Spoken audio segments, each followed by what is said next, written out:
শত বছরের ঐতিহ্যবাহী প্যারা সন্দেশ জানেন কি কিভাবে এলো এই অদ্ভুত নামের এত জনপ্রিয় মিষ্টান্ন?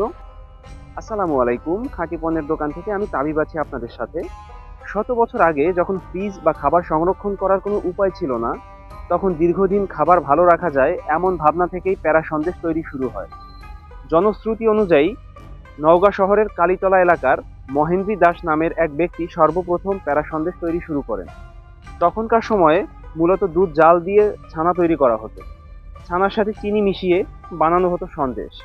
এই সন্দেশ বেশি দিন সংরক্ষণ করা যেত না, কিন্তু দীর্ঘদিন ভালো রাখার জন্য আর স্বাদ বাড়ানোর জন্য দুধ জাল দিয়ে ধীরে ধীরে আরও ঘন করে নেওয়া হতো। এই ঘন, শুকনো এবং সুগন্ধি সন্দেশই একসময় পরিচিত হয় প্যারা সন্দেশ নামে। ফ্রিজিং ছাড়া স্বাভাবিক তাপমাত্রায় প্যারা সন্দেশ 10 থেকে 12 দিন ভালো থাকে। তো বাংলার এই ঐতিহ্যবাহী মিষ্টান্ন নিয়ে আপনার শৈশবের কোনো স্মৃতি আছে কি? জানাতে পারেন কমেন্ট বক্সে।